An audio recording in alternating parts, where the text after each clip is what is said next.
કરીશું। પહેલા આપણે રકમ બનાવીશું। એકમમાં 7 અને 9 નોટો છે, તેથી હું 1 રૂપિયાની 7 અને 9 નોટો મૂકીશ। બેન, મને 1 રૂપિયાની 7 નોટ અને 1 રૂપિયાની 9 નોટ આપો। 1 2 3 4 5 6 7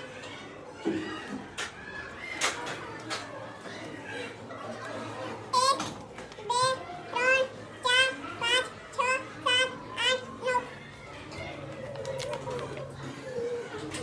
9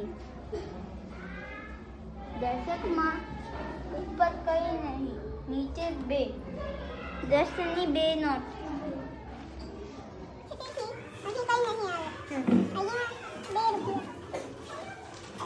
અહીં કઈ નથી ને અહીંયા 3 છે,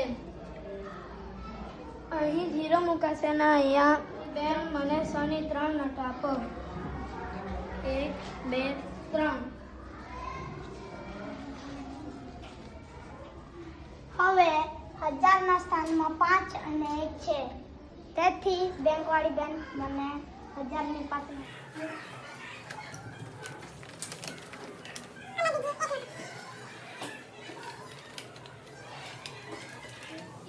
7માંથી 9 નહીં નીકળે, એટલે આપણે દશકમાંથી ઉધાર માંગશું। દશકમાં કઈ નથી, એટલે આપણે 100 પાસે ઉધાર માંગીશું। 100 પાસે પણ કઈ નથી, એટલે આપણે 1000 પાસે ઉધાર માંગવા જઈશું। ઉધાર માંગીશું।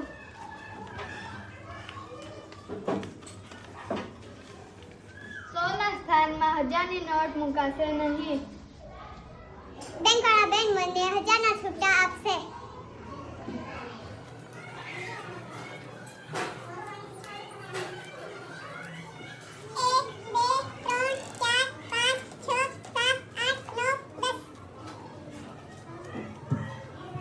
10 સ્થાનમાં કોઈ નથી, એટલે આપણે 100 ના સ્થાનમાંથી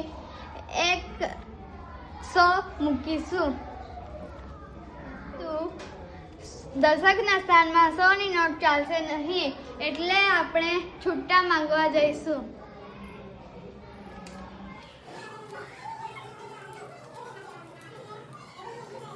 દશકના સ્થાનમાં 100 ની જગ્યાએ 10ની 10 નોટો મુકાશે। 1 2 3 4 5 6 7 8 9 હવે 7માંથી 9 નહીં નીકળે, એટલે આપણે દશકમાંથી 10 ની નોટ ઉધાર માંગીશું।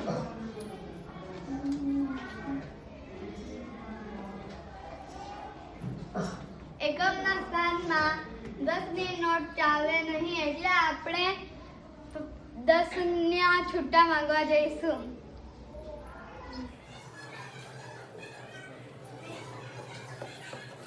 ની નોટ ના બદલે હું રૂપિયાની નોટ એકમના સ્થાનમાં મૂકીશ।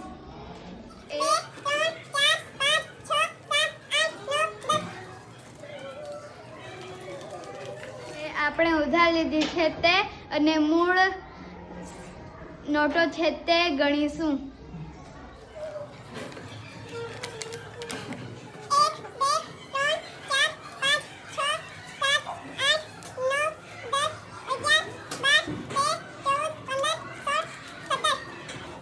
17 થઈ છે, એમાંથી આપણે 9 નોટ બાદ કરીશું।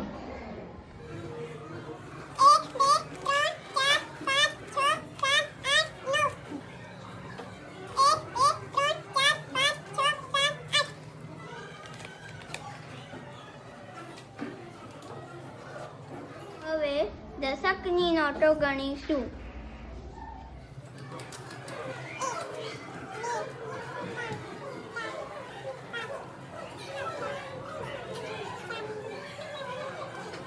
ટોટલ 9 થઈ, એનામાંથી 2 કાઢીશું।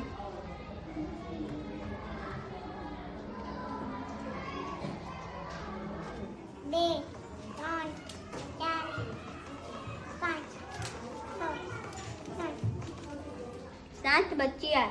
હવે આને દશકની નીચે મૂકશું। હવે 100 ના સ્થાનમાં કેટલી નોટ છે તે ગણીશું।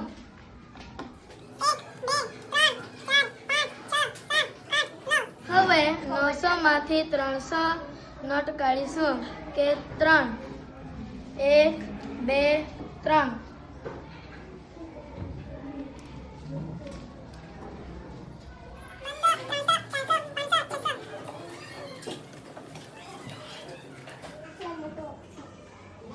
હવે 1000 ના સ્થાનની નોટો ગણીશું.